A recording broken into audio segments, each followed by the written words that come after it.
Um, it is. I don't have to convince y'all. Yeah. We know. That's why this morning, usually I try to give some description of the day, but this morning I just said, wow, just wow. Because that's how I feel. It's like, even though we're moving into knowing the unknowable, there's still the mysterious that we embrace. Laws of attraction, true. Faith, true. Power of intention, all those things are true. And yet there's still this element of surprise where the good stuff happens, but then this other stuff happens that you're like, wow, I didn't see that one coming, but okay. And so you have to know that you're in charge of your own destiny, but also keep it open, because there is something we call God is doing more than you can ask or think. And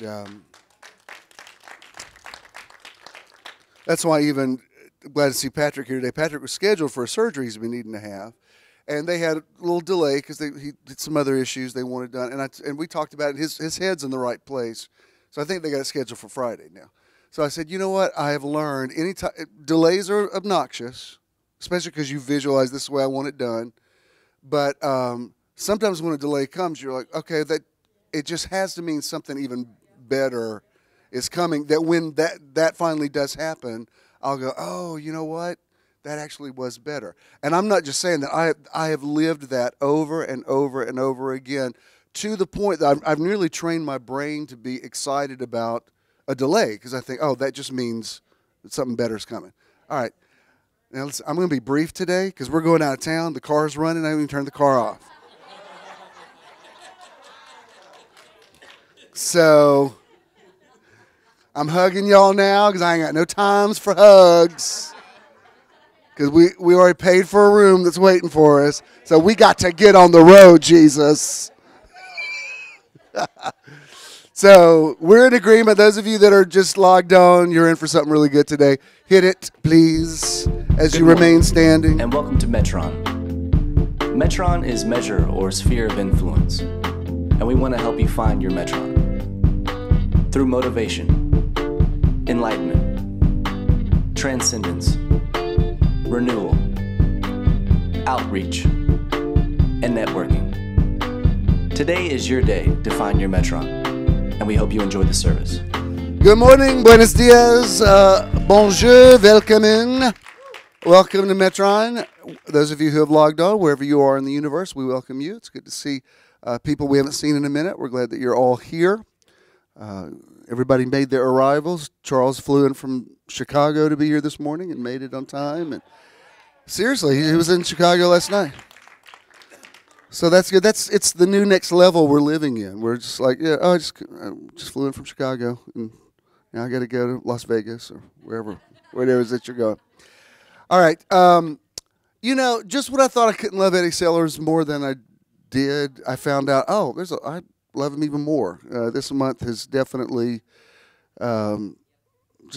kicked it up a notch. And fortunately, we've got one more week, so he'll be with us again next week. But I have thoroughly enjoyed him, and I know today's going to be great too. Once again, would you please welcome our artist of the month, Eddie William Sellers.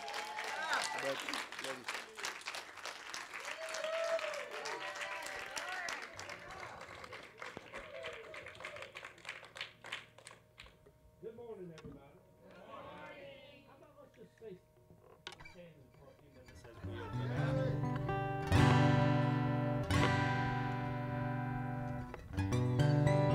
open. Me and Ken's coordinated. Ken's going to come up on the second song, and we're going to do a duet. If y'all noticed, the last 2 weeks I've worn a jacket. A couple of weeks ago I just wore like a white T-shirt, and then I never really go back and look online, but I looked at it online, and I'm like, oh no. I'm like, that child is not going to be born while this is going on in July. So I realized putting on a jacket sure kind of hides a lot of that. So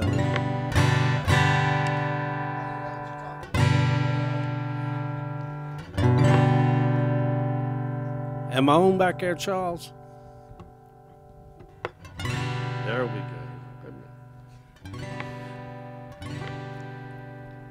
How great is our God. How great is our God. How great is our God. Let's sing it again. How great is our God. How great is our God. How great is our God. Oh, the splendor of a king, clothed in majesty. Let all the earth rejoice. Let all the earth rejoice. He wraps himself in light, and darkness tries to hide, and trembles at his voice, and trembles at his voice. Oh, how great is our God. How great is our God. How great is our God. Oh, the splendor of a king. Yes, he's clothed in majesty. Beginning and earth rejoice. He wraps himself in light, and darkness tries to hide, and trembles at his voice, and trembles at his voice. Now everybody, how great is our God. Sing with me, how great is our God. How great is our God. Well, age to age he stands, and time is in his hands, beginning in the end, beginning in the end. The Godhead 3 in 1, Father, Spirit, and Son, the Lion and the Lamb, the Lion and the Lamb. Lord, I want to sing it this. How great is our God. Sing with me, how great is our God. Oh, how great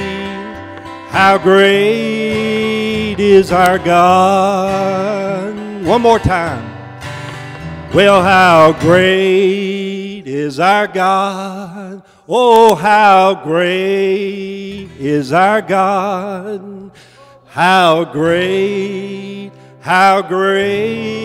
is our God. Amen. Be seated, please.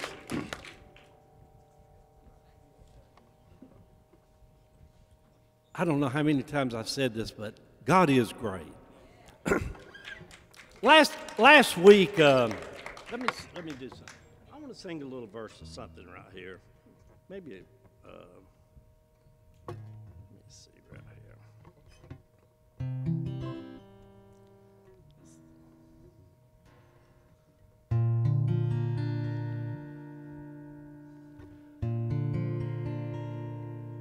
Last week, I always like to throw it out there. You know, when I talk about the impact Jim's had on my life, I'll just for shock value, I'll tell people, I'll be like, you know, when I went to visit Jim, I was a deacon in a Southern Baptist church. And people, I know when I said it last night, Ray and his wife, they're just, but what I've never told is how I wound up in that Southern Baptist church. It had been 10 years since I'd been to church, period. Once I went through my divorce and left, I was just so over Jesus, over church. I'm like, Lord, I'm over it. But when I was hitting toward 50, I had a lot of events that kind of just like the not the perfect storm, but the most horrible storm just came together.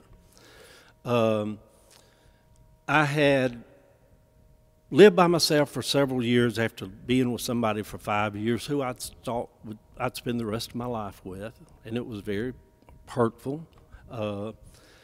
I had heart surgery that really just freaked me out. Just freaked me out laying there being resuscitated. A little bit after that, I found out that I was HIV positive.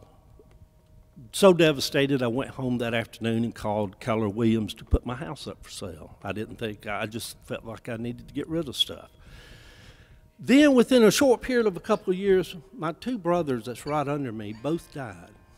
And then my mom got sick, and I sat with her for weeks in hospice and took care of her until she died. So I'm sitting at home one Sunday morning, and I've been through all this, and it seemed like everything familiar had just kind of left my life. And I kind of missed the community of church. Not necessarily all the others, but the community of it. There's something, I'm going to tell you, say what you want to about organized religion or church or Metron or whatever. There's something that's very, very other earthly about where two or three are gathered. There's something very powerful about that. So I was sitting there, so Sunday morning I said, I'm going to go to church. I wanted the closest church to me, I could walk to it. A big old beautiful building like the one on, maybe nicer than the one over here on Virginia Avenue. So I said, I'm going to church this morning. So I go to church.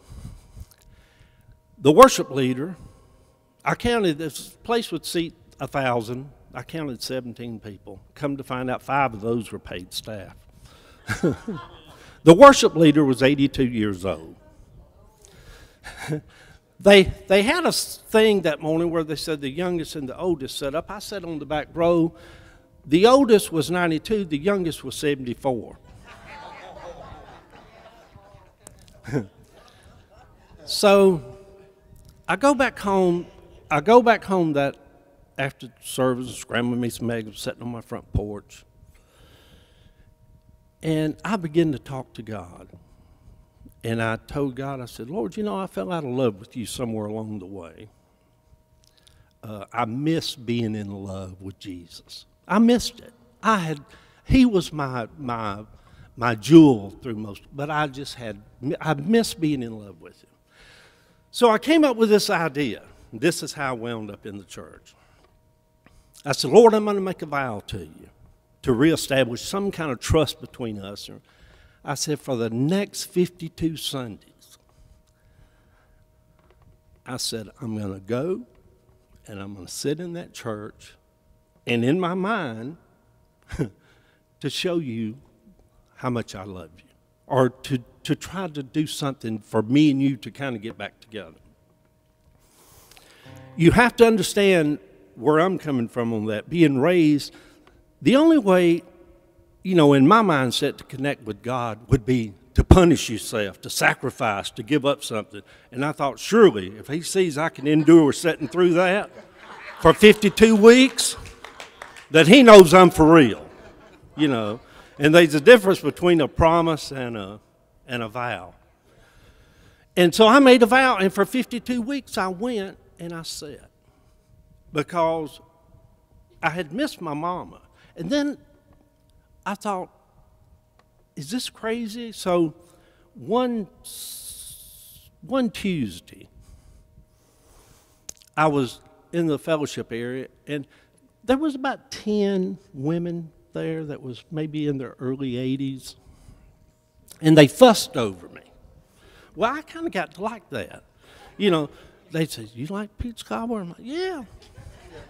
So I said, Miss Sylvia, this is good peach cobbler. So Mary, she whispered in my ear, she's like, honey, she don't know how to make peach cobbler. You ain't ate peach cobbler till you ate my peach cobbler. So I'm going to need to drink water before I sing. So anyhow, I had this surreal moment. One day I was sitting there, and I'm like, the reason I came here was because I missed my mom. And I'm like, somehow God just worked it out where I've got 10 moms gathered around me. just hovering over me, taking care. God is great God, you know.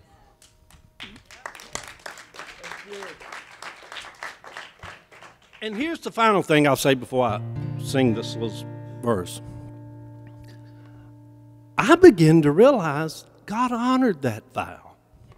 As crazy as it seems, if it had been a Buddhist temple, God honored that vow. You know, shortly after that, Patrick came into my life, and he never went to that church with me. He's like, I'm crazy, but I ain't that crazy. he said, I love you, but I don't love you that much. So, but being around those old people, and I call them old people, most of them's done passed on now, but it was kind of ironic when I started. Somewhere along the way, I saw God in them. I saw moms and aunts and grannies, and I seen the God was in them, you know. But anyhow, I'm gonna sing this little verse of the song right here, because they would have, if I could go back 10 years and be around them, they would just loved it. Many years ago, in days of childhood, I used to play till evening shadows fell, then winding down an old familiar pathway, I'd hear my mama call at set of sun, come home, it's supper time. The shadows lengthen still. Come home, it's supper time. We're going home at last.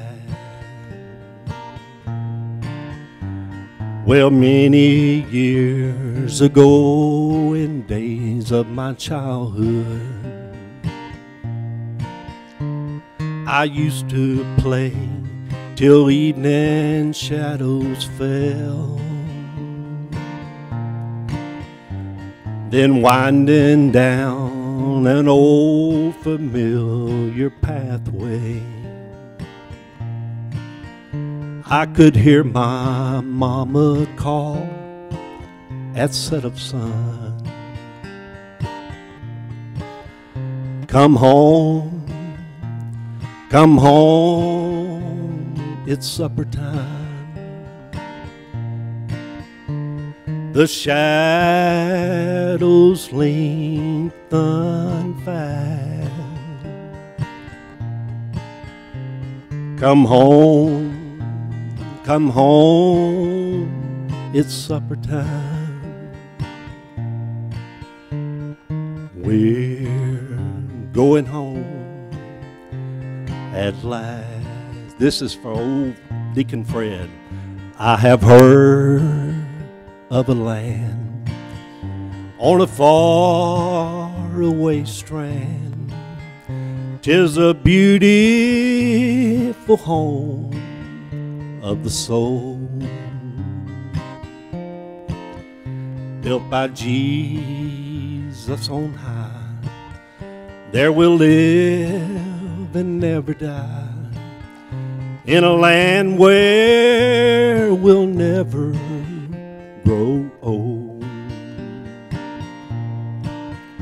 We'll never grow old, never grow old. Yes, there's a land where we'll never grow old. We'll never grow old, oh, we'll never grow old. in a land where we'll never grow old. Amen. All right.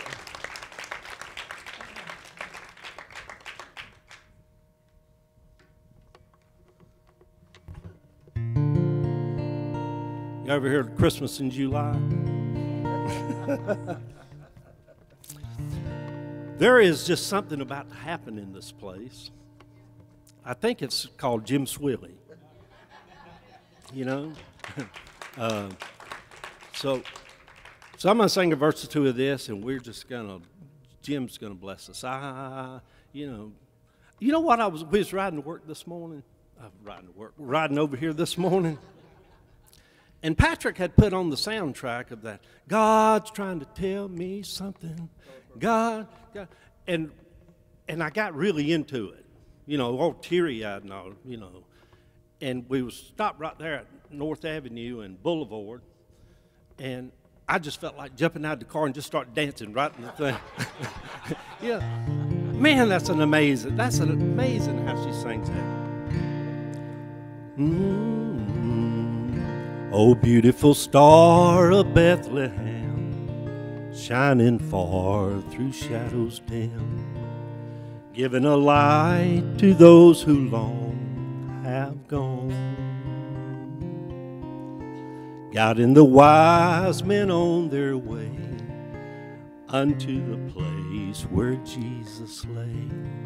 Oh, beautiful star of Bethlehem, shine on.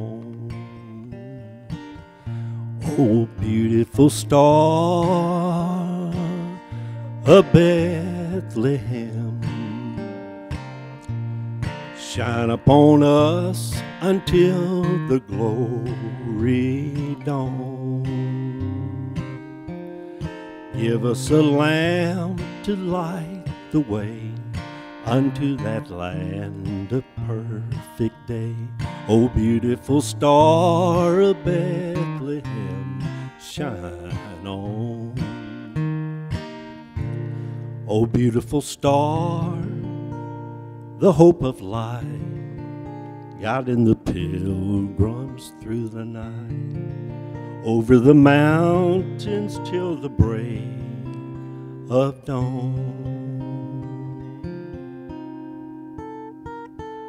Into the land of perfect day, it will give out a lovely ray. Oh, beautiful star of Bethlehem, shine on. Oh, beautiful star of Bethlehem, shine upon us until the glory dawn. Give us a lamp to light the way unto that land of perfect day. Oh, beautiful star of Bethlehem, shine on. Jim Swilley. Yeah, Eddie Sellers. Woo, beautiful. That's one of my favorite songs.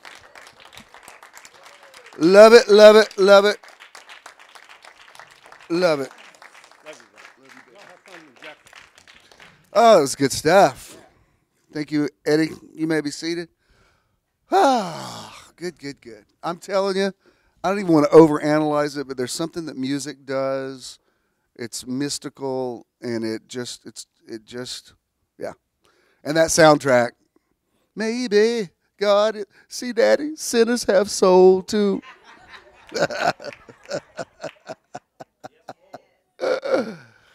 All right.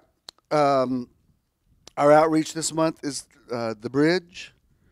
Next month we're doing the Kidney Foundation again in honor of Aaron's mom.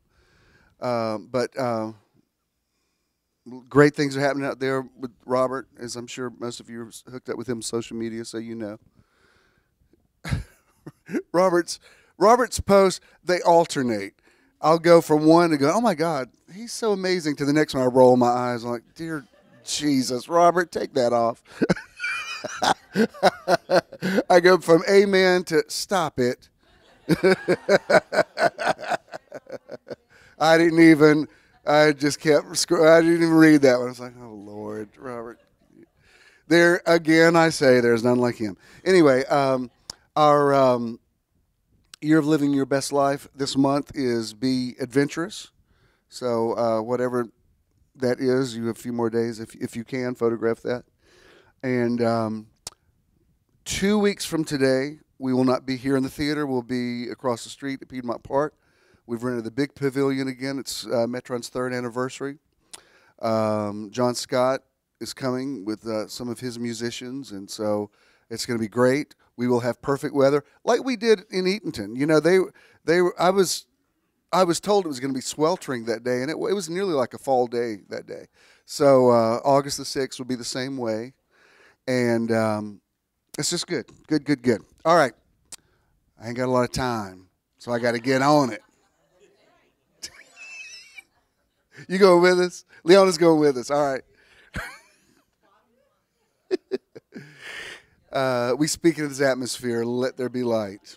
All right. Our title this month is Going Next Level, Healing Your Mind, Healing Your Heart, Healing Your Life. And this is part 4 of it. Einstein made this quote, and I want to share it with you. He said, "The measure of intelligence is the ability to change." Now, I want you to think about that for just a moment, but I want to share some things with you. The last few days, because of what I want to talk about, I have been studying the intelligence of animals. And when you look online, there's just scores, maybe hundreds of articles about either the top 10 intelligent animals or the top 25. And they generally agree. Some of them are different. I've noticed that most of the list will usually put chimpanzees at the top. They're, very, very close to humans. I think we share like 99% of the same DNA. Interestingly, on a lot of lists I looked at, pigs are number 2. It's interesting thing about pigs, and we were talking about it last night. I said, you remember Arnold Ziffel on Green Acres? I mean, that pig was an actual character on the show, and I was reading last night that pigs have the ability to even be deceptive with one another, like to outsmart another one to get more food, and so there's different measures of intelligence. What I want to specifically talk about is dogs, because that's closer to where we all live, and make a point with you. Most of the list actually had dogs down about 5, 6, 7. They usually somewhere on the list, and different criteria. They're judged differently because dogs kind of have an advantage because they have lived in close proximity with people for so long. They've been domesticated.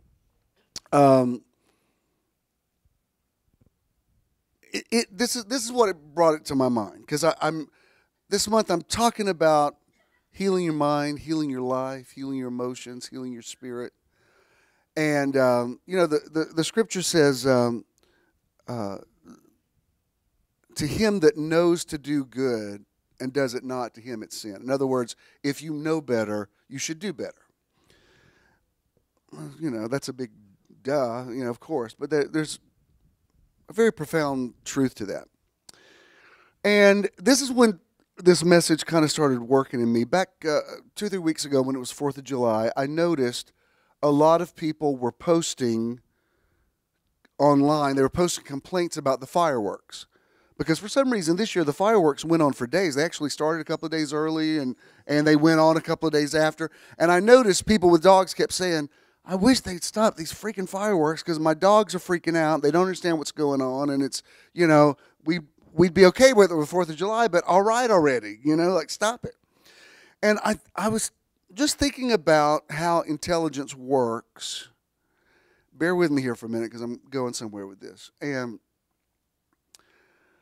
I was thinking about all that dogs are able to do. Like one thing I was reading last night is how that dogs have been, because they historically were wolves, but that they've been so domesticated over however long that their DNA has actually changed. Like you can teach a dog how to point, you can't teach a wolf how to point. So dogs are something different from wolves now, although they originally were wolves. And I was thinking about some of the amazing things that dogs can do. I don't have a dog. I have other issues from my childhood that I'm working out about dogs, but mainly it's for mobility's sake. I just like to, I'm in a place in my life, I like to just get in the car and go and not, there's nothing in my house that needs to be watered or fed. There's not even, like there was somebody on the floor below me who left for like 3 months and everything in their refrigerator spoiled, and it was bad for a couple hours on the elevator. And I thought, well, that wouldn't happen with me because I could be gone for a long time. My refrigerator's good, and I like it that way. But anyway, I was thinking about some of the amazing things that dogs can do. Like sometimes you'll read like a dog that got lost 3 years ago, like on the other side of the country, will somehow, somebody opens their front door and that dog's sitting there and they're like, what in the world? Some people think this is cruel of me, but it's not. You'd have to understand my relationship. I did have a golden retriever at one point, and every time I would take him to the vet, they would say, now, this breed needs a lot of hands-on attention. And I would think, because I wasn't really all that hands-on. I mean, I wasn't. Don't judge me. But I remember taking Jake to the doctor one time, and the guy said he's got a situation with his ear. It may be indefinite, and you're going to have to give him this medicine 3 times a day. And I thought, there's no way that's going to happen. I mean, I'm out of the country most of the time. No, not most of the time, but a lot of the time. And so I went home, and I sat him down and talked to him. I said, Jake, you're going to have to get well because the vet says I've got to give you this medicine 3 times a day. And I love you, but you and I both know I'm not ever going to come home 3 times a day and medicate you. Other people are better pet owners. I apologize that you ended up with me. I hope, and he stood there and stared at me a long time, and the next morning he ran away. He did. He got out. And I know that dog was smart. I know he thought it was survival. I got to go somewhere where they're going to take better care of me. And, I was sad, but I thought, I get it, Jake. I understand. If I were you, I would have run away too. I think you've made the right decision. And I believe that he found some people who, for the rest, he's probably gone on now, but for the rest of his life. It was just, I really believe he heard me. I know that sounds crazy, and I remember, because that's when I lived in Covington, and I remember at that time, Christina lived in North Carolina. And she had a dog. He was like a, I don't know if he was she was a Sheltie or she was collie-ish. And that dog was like an escape artist. I never saw a dog that could get out of stuff. Like every time she would come, we'd try to put her up somewhere, and she could get out of anything. That's when my parents lived there on my property. We put her in their garage. They weren't even living there at the time. We put her in their garage, drove up later. She had figured out a way to jump up on stuff and take her paw and open the garage with the thing. And she's like Houdini. She's standing there in the front yard like, I'm going to get out of anything you put me in. It was really kind of freaky.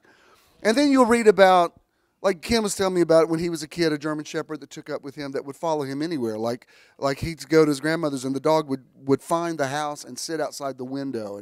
And then you read about sometimes even people that have died, the dog will go to the grave and sit on the grave. And so there's, and then I'm not even talking about like CNI dogs that blind people completely depend on, or these dogs they use for bomb squads that can sniff out stuff. And then, my little experience with hunting, it was amazing to see how those dogs were trained to go after certain kinds of animals. So there's so many ways that they have just this superior intellect. And then there's different dogs that have been domesticated for different purposes. Like when we go up and stay with Howie, he has a Dachshund, and Dachshunds were bred to have shorter legs because they were bred to, that's why they have a long snout and they can burrow. Well, that dog, even now, he's not hunting stuff, but he'll drive you crazy. Like if you're sitting there watching a movie, he's trying to get under a pillow, under a blanket, because that's in his DNA. The intelligence now the puppies are born with that in them. If they never dig a hole in their life, they have that bent. So that's amazing that dogs have this just ability. Even, Ben and Teresa that used to come here, remember Teresa told a story about when she had a heart attack and the dog actually saved her life. Like, she didn't know she was having a heart attack. The dog woke her up. And it seems like I even read a story.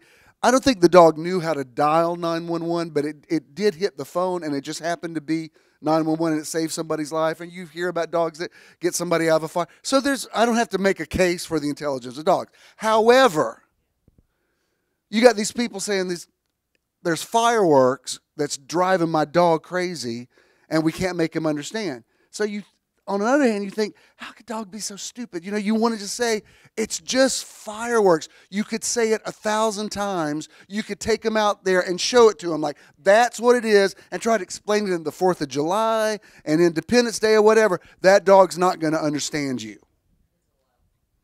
And like even in my build, like I think I'm the only person that lives in my building that doesn't have a dog. And sometimes, it's a little dicey when you get on the elevator because people are taking their dogs out and you get on the elevator with them and their dog's territorial. And, it's one of those things where they've got like a Rottweiler or something that's growling. And, the ladies go, no, he won't hurt you. He won't hurt a fly. And I'm like, yeah, I know, but I'm going to get off the elevator now because his hackles are up. And you want to say to the dog, I'm not threatening your master. Like whatever territorial thing you got going on is totally in your head. So I've been thinking about this for days. I could probably make the case with other animals as well, but specifically with dogs because that's what we're more familiar with.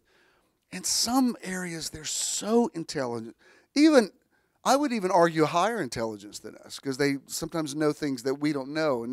And then in other cases, you ever just want to smack your dog? Like last night, we usually go to my parents on Sunday night. I took them food last night because we're going out of town. And her little poodles, they're, yappy dogs. Oh, yeah, that was us. Oh, good move, Michelle. Yeah, we were out walking them way too hot for an evening stroll, but we did it anyway. But anytime those dogs, like if a dog on TV, we were watching America's Funniest Home Videos, and a dog barked, and then those dogs go crazy. And you want to go, dumb little dog, it's on the TV. And that, one of them's got like a really sharp bark, and it always scares. Every time she goes off, I'm like, oh God, because it's like, she breaks the sound barrier. So you think, how are you so smart and yet so limited in your understanding? And there's certain ways I could never, explain a better way to you because you're a dog. I remember, she won't mind me saying this, but Doc back here was walking her dog. It's probably been about a year ago. And I thought, he saw a deer or something, right? And he took off and pulled her down, and she got injured. It concerns me about my mom because she walks those dogs, and they're like around her ankles all the time. And I'm like, Mom, please be careful because they wrap the leash is completely around her ankles, and I know people that have taken terrible falls. And when Doc was telling me about it, she said he was just being a dog. They're like, that's if I was walking with you, I would know better than to take off and pull you down, right? So you think, how can a dog know so much and yet know so little? Well, then I'm thinking about the measure of intelligence, the ability to change. I remember when I lived in Covington, I was a couple blocks over from the cemetery there. It was an old cemetery. There's even Confederate soldiers there or whatever. And I used to, actually, when I still had Jake, I would walk him over there.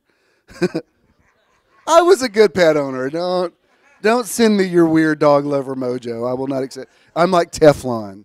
You can't put that evil on me, Ricky Bobby. Anyway, y'all do know that's from a movie when I say that, right? Okay. It's from Talladega Nights when what's his name? But the big guy that he died now that played John Coffey. What was his name? No, big African American bald guy. Michael Clark Duncan. And Will Ferrell says something to him about some terrible things that happen to his son. He said, "Don't you put that evil on me, Ricky Bobby." That's where that came from. That's a very funny movie. Anyway, I just want to make sure because Wellington's wife's name is Memory, and the first time I met her, I started singing, "Memory, not a sound from the pavement," and I didn't know they had no idea that was from the Andrew Lloyd Webber show, Cats. They just thought I was singing the song to them. So I try to make sure now that people know what my references are in case. So that's where "Don't You Put That Evil on Me, Ricky Bobby" came from. All right. So when I used to go over there and walk, I would look at, I would look at tombstones or whatever, and it was amazing how 100, 150 years ago, you'd hardly ever see somebody that lived past 35. They'd be 35, 40, maybe 50. It was rare to see somebody, if you did the math, that lived to be 70 or 80. Well, now that's common. And so I was thinking about, and especially because I've been reading a lot about Dr. Dispenza about, because he really teaches about how, your mind actually changes your DNA, and he has proof about how, I told you some of the things last week, I think, about people that have really healed themselves. The power to heal is within you if you know how to operate in that intelligence. And it's not something you can just do overnight. I mean, these are people that have committed to, meditation and a lot of things over a long period of time. I'm careful when I say things like that because I don't want people to just go home and flush their insulin down the toilet or something and go, "You said I could think better." I'm like, no, take it a little. I've already been through a lot of that stuff with, back in the healing days. But I do believe there's something to that. I think you can better your life by, you can change for the better through intelligence. But I was thinking about, isn't it interesting that we have, through medicine, developed the intelligence for people to live longer, but not necessarily with better quality of life? Because, people were dying at 35, 40, 50, 60, 70, but there wasn't Alzheimer's. Kids didn't have autism. Like all these things that are kind of relatively new diseases. So we learned how to live longer, but we didn't necessarily learn how to live better. Back in the day, and of course, who knows where it comes from now? Is it stuff in your food? Is it pesticide? I mean, who knows? But it was back. Remember back when, like in the 50s or 60s, if you heard a woman had breast cancer, it was just nearly unheard of. It was so rare. Now it's so common. You hear somebody's going in for a lumpectomy or whatever, you automatically know 10 people that just went through that. So you think, wow, it's interesting because we definitely increased lifespan. How do we get to a place where we increase lifespan with quality? When he was singing "Never Grow Old," I mean, I know where we both came from. That's talking about something we called heaven. I believe that's a possibility now. I believe now, you could say whatever you want to say about this, but we got in the elevator today, and I told Ken, I said, "You look really young today." And he said something. I said, the way young guys shave their heads now? Like now you see young. I said, in this life, I said, but I would think you're at least a decade younger than you actually are. And I see people who are in religion, and I look at them and I think, this isn't going well for you. They're bitter and they're judgmental, and it's just interesting. So I've been thinking about, well, if dogs could be so intelligent in one way, and in so many other ways, just so clueless. Like Christina's got that big, what is it, Great Pyrenees, and he's adorable. He's like my other grandchild. His name's Boy. But you can't believe what they have to do at night, like making their refrigerator off limits to him. He's gotten in there and eaten an entire chicken before, bones and all, and was fine. Next day, he's fine. He's just like eating the entire house. So in one way, you think, wow, he's really smart to be able to get in there. But man, he's so dumb that he makes this horrible mess and can't clean it up. So I'm thinking about, is that like us? Are there areas where we really have advanced, and in other areas we're just blindsided, we're clueless? And that's why I want to, because I've come so far. We used to sing in the church, we've come this far by faith. Philippians 1:6, he who began a good work and you will continue to perform it.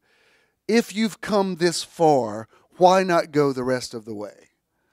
Why not learn? Why not use every resource that you possibly can to make your life as great as it could possibly be? Because you already know so much.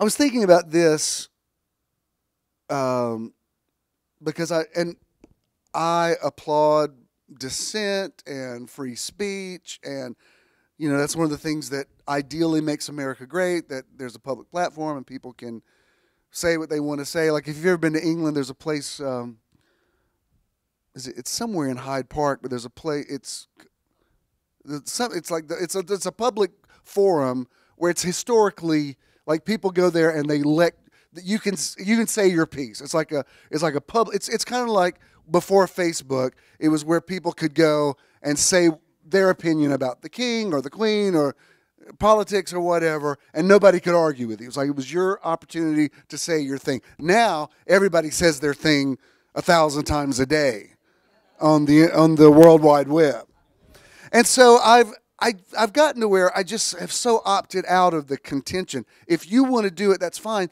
I've just opted out of that system because I've learned it doesn't change people's viewpoints. Like no matter how much you argue about politics, whatever your worldview is, the opposing side, if you will, whatever argument they make is only going to make you double down to think that you're right and they're wrong. And all it does is just make people more tribal and more divided and more gridlock in Washington. And now it's not because of the anonymity of the web. It's not just I disagree with you. Now it's I want to kill you and say these horrible things to somebody, where there was a time you would defend somebody's right to have an opposing viewpoint. Now, some of the things that people write, like you ought to have your head cut off, and you're like, wow, that's really dark. And I've noticed that it doesn't. What little bit I've read, I've never read one person who said, you've made a great point. And I feel like I've had a change of heart. Not at all. And even, this is something I noticed happened last week. Two people, one who I just know on Facebook, one who I know in person, I have a relationship with, who are both very enlightened, very spiritual, both people that I admire, both people that I've quoted. Both of them have very, for lack of a better term, affirming type ministries. Like they're good with gay people. And both of them, for two different reasons, have posted articles. One is one that she wrote an article, and one was the guy, he posted an article about how wrong Bible thumpers are about gay people, whatever. And I read a little bit of it, and as a gay man, I appreciate straight allies, but I thought, I know what's going to happen here. I appreciate you posting that, but wait for it. Cue the love the sinner, hate the sin. The same old rhetoric that I already wrote a book about 7 years ago that's just said over and over and over again. And I wanted to write both of them and say, look, I appreciate what you're doing. But don't waste your time, because if somebody's a homophobe, I'm telling you, you can say your stuff, you can prove whatever. They're going to end the argument by saying, well, I still think it ain't right for two men to be together. They're just going to, and it's going to be all about the sexual aspect, and it's not going to take into account that people have lives and relationships and all that kind of stuff. So I wanted to say to them, I didn't even like on them, because I don't want my phone to be buzzing every 5 minutes and I have to read some nonsense thing, because it would be like trying to explain, and I don't mean this condescending, but it'd be like trying to explain to a dog that's fireworks. And you want to say, how can you be so smart in so many areas and not know that gay people aren't converting anybody, nobody's after your kids, all these stereotypes that I'm sure African American people have had to deal with for years. Like, really? You really, that's what you think. That's why I posted, this is back when some things were happening with white cops and black kids, and I posted something. I said, I just want to say this for whatever. I said, I grew up in Atlanta. I went to a predominantly African-American high school. I've lived in neighborhoods that, as far as I know, I was the only Caucasian living there. I've lived in at least one building. I'm sure I was the only one. And I said, I just want to say that in all these years, I've never had one altercation with a person of color, ever. Never. I mean, I can't tell you the times I've been the only white guy on the MARTA train for years. It never occurs to me that something's about to go down because, I mean, I live in downtown Atlanta, which is predominantly an African-American population. It's like all this thing that some white people think is black life. It's like that's not even true. I mean, just at least from my experience. And I honestly, I don't even post that kind of stuff now because if somebody's a racist, can I just tell you, they're just going to be a racist. So thank God for like with the marriage equality piece. Some people don't like it. Whatever. Fine. We have a law that says marriage is for everybody. Then fine. I don't need somebody to approve of it. It's like, well, that's the law, so deal with it. So thank God that, we still live in a country that laws can protect people ideally and all that kind of stuff. So what's that got to do with going next level and healing your life, whatever?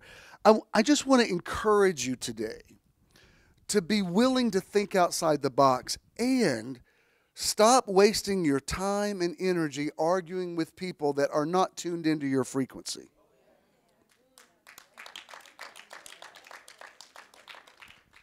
Because, again, I'm not calling them dogs. I'm just saying there's some things that a dog does. You're like, how do you not know that? How did you not know better than to chew up my new expensive shoes that like? How did you not know?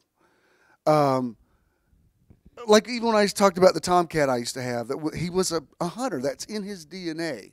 And he was well fed. He's a big fat cat, and he'd still every few days. You'd walk out the front door, and there's a little decapitated bird. I'd walk out, and there's feathers everywhere. I'm like, oh, Joe. And he'd be over there licking his paw. And I think it's not because of hunger. You're not hungry. And there's no point in me reprimanding you because in your cat logic, that's, in his mind, he's doing something wonderful for me. Like, I brought you a bird. Isn't that awesome? And I could, I told you one time I rescued a chipmunk from him. And I mean, it was like 5 minutes later he came. He knew where the little hole was. He lay beside the hole and just grab one. And I had just rescued one and yelled at him like, "Joe, stop!" And I mean, 5 minutes later he walks around the corner of the house with another one in his mouth like that. And he's looking at me like, "I'm a cat. What are you yelling at me for?" There's you remember that Gary Larson, The Far Side? He had one cartoon that I loved. It had two frames, and the first frame it says what we say to dogs, and it showed this woman talking to a dog, and she's like, "Go over here, Sylvia. Sit down, Sylvia. Roll over, Sylvia." And it says, "What do dogs hear?" And then it was like blank, Sylvia, blank, Sylvia, blank. And the point is we think. We're having, and like I said, I do think I've communicated. If I could talk to the animals, I feel like I've communicated. But they are still animals. Have you ever just thought, this is like my other child, and then they'll do something like, no, this is really a dog.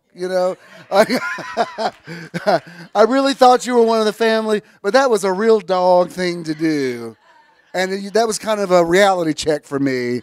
Like, you're not one of the family, are you? I mean, because that was really horrible what you just did. And so the point I'm making, and this is true about, like I said, I'm fine with dissent and opposing viewpoints, but I'm at a place in my life. It's not that I'm afraid of confrontation. It's not that I'm afraid of argument. I know how to win an argument.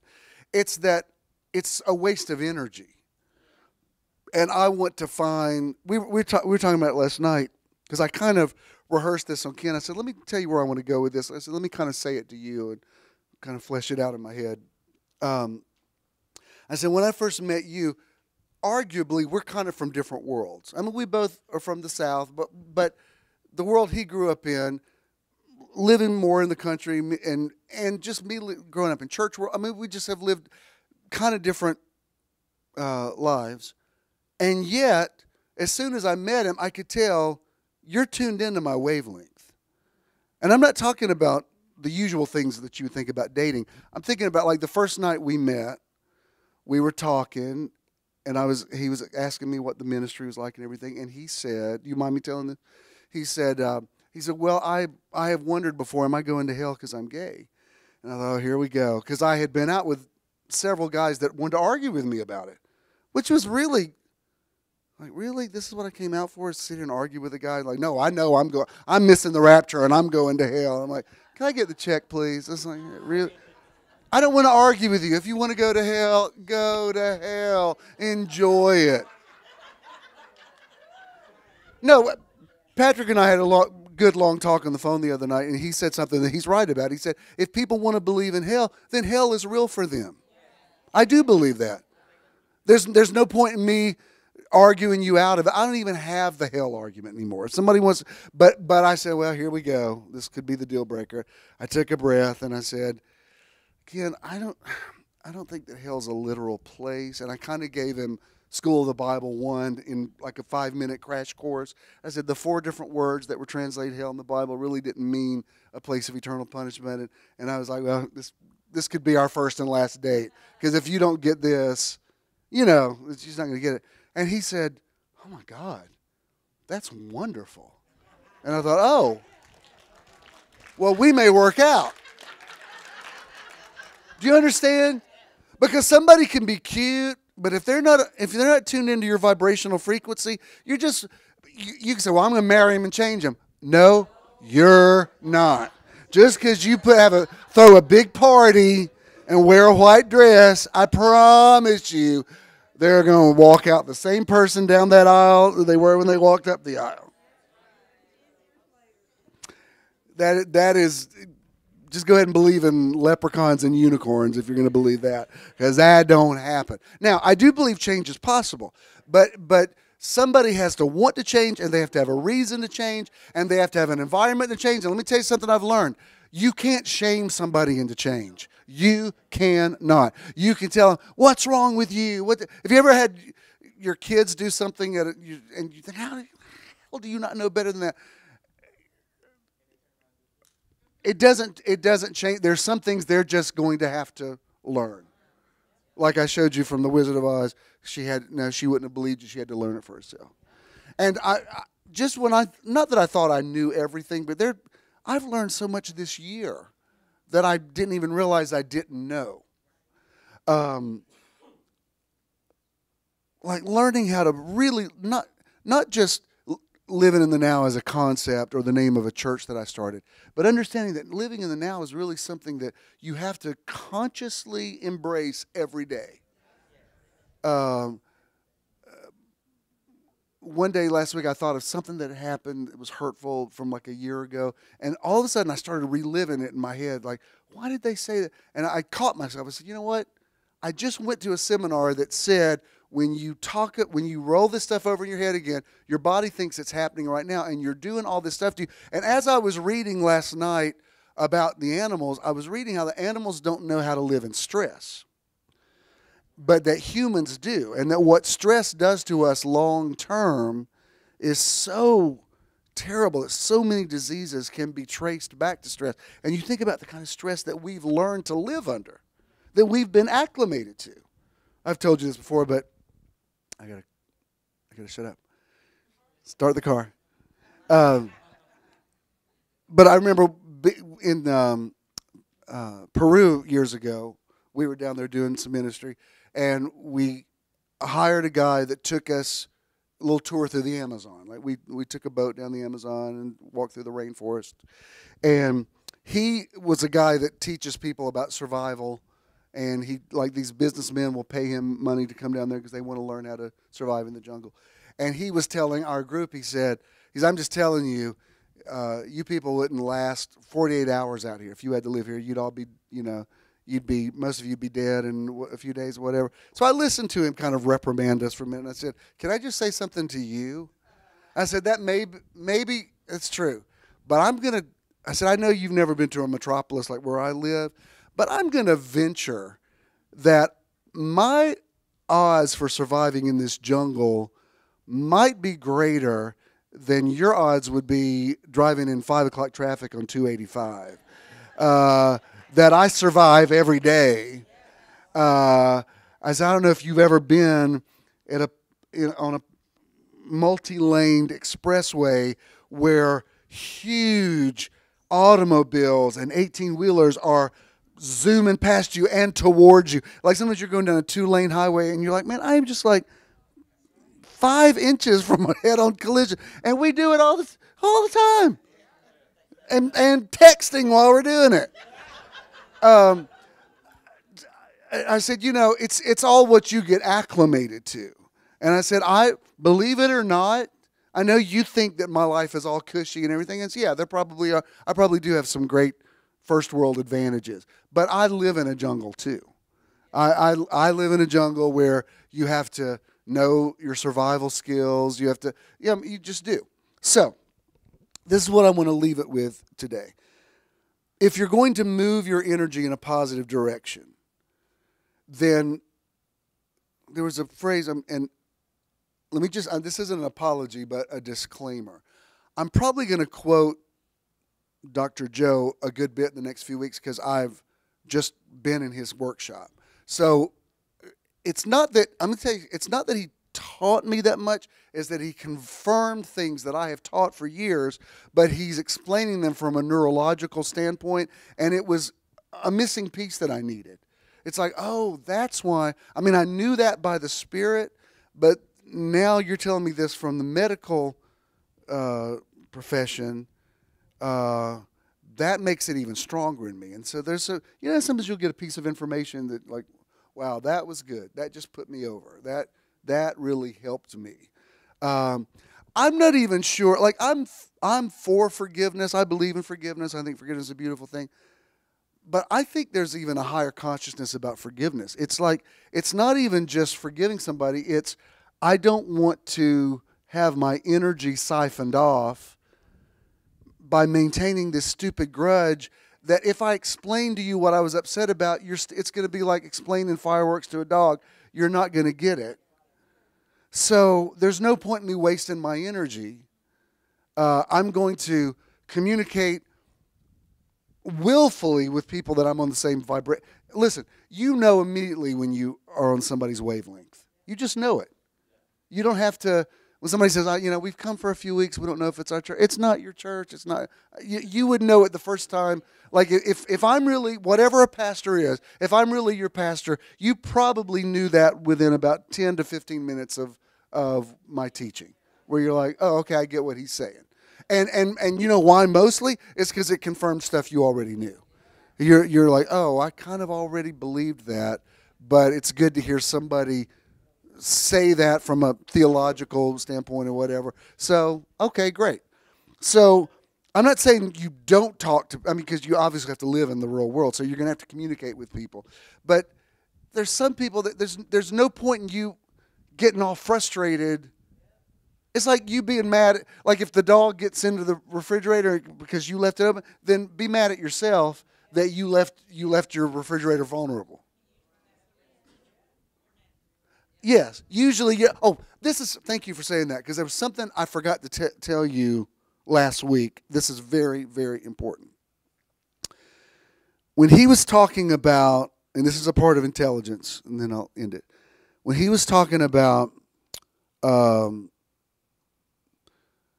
energetic bonds that you build with people, whether it's a grudge or whatever, and it's not necessarily positive. It can be positive or negative. It's just an energetic bond. He said that what happens over a period of time, you've, for lack of a better term, nourished that energy to where it's become so much a part of who you are. You're not addicted to the person, but you're addicted to the feeling that you get, even a negative feeling. Because when you don't feel that negative feeling, you don't feel like you. Man, when he said that, I'm like, drop the mic.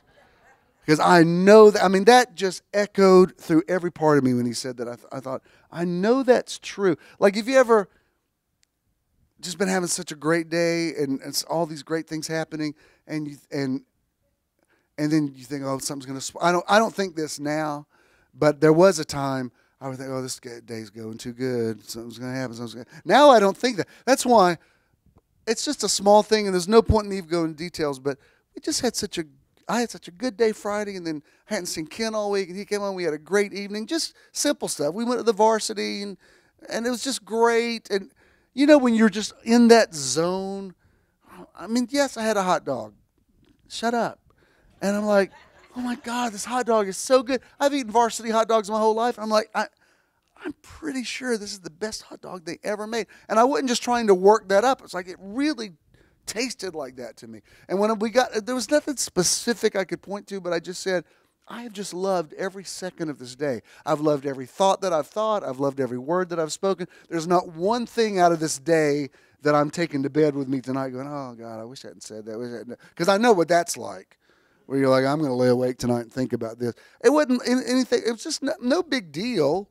It's just, I just loved every part of this day. And what I have found recently is the more you acknowledge that, the more it happens. And you're like, oh, I had another good day, and another good day, and another good day, and another good day, and another good day. Well, how do you have a good life? You do it one day at a time. So when he said that, I thought, wow, that's an interesting piece about addiction, that you have felt that for so long, the guilt, the shame, the anger, the rejection, the whatever, that you don't even feel like you now if you're not feeling that. Remember, was it Psalm 122 where he says, when the Lord turned the captivity of Zion, we were as them that dreamed? In other words, we'd been in slavery for so long, we didn't even know how to feel free.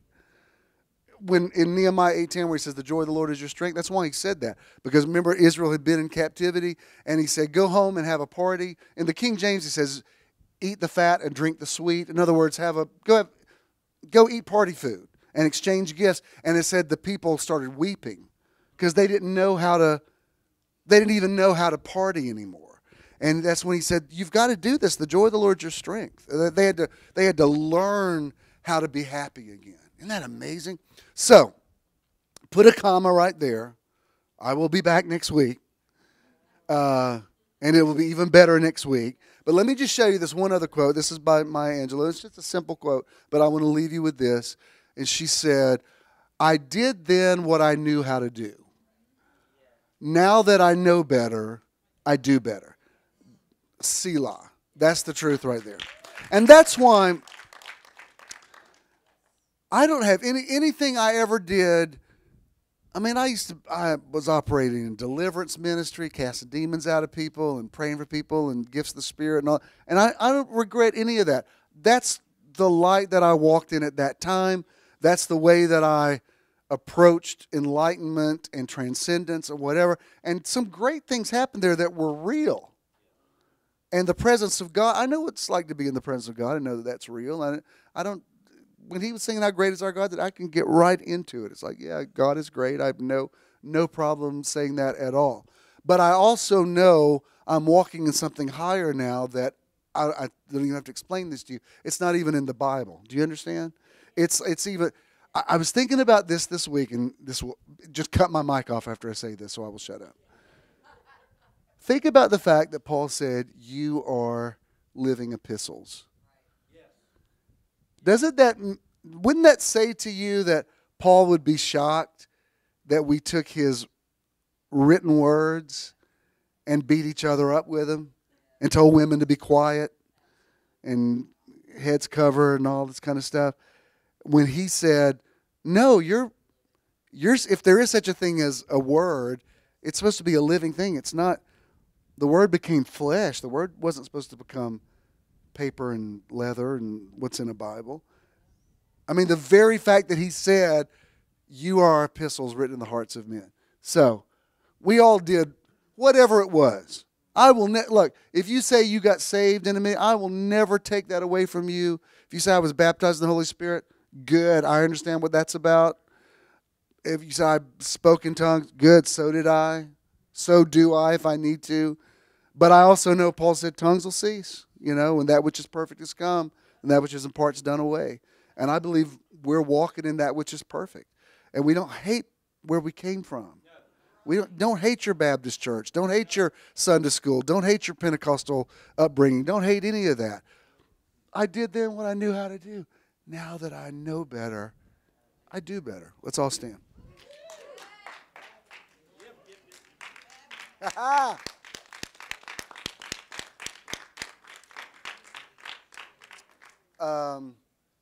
We don't need to run the. You know what to do. Those of you at home, you can give on Simple Give, and thank you for doing it. Those of you that support, we appreciate it. If you have a check, make it to JESM. If you have cash, give it to somebody. Bless somebody. I speak to your intelligence, the possibility to change. By the power vested in me, I break addictions in your life to negative emotions that aren't serving you anymore. It's time to put away childish things. It doesn't matter what they did or what they said or whatever. Stop waiting for the apology that's never going to come. Stop rehearsing in your head how you want to prove your point. It doesn't matter. Use your energy for something higher now. Go to a higher place. I call you up to next level. God bless you. Go in peace. See you next week.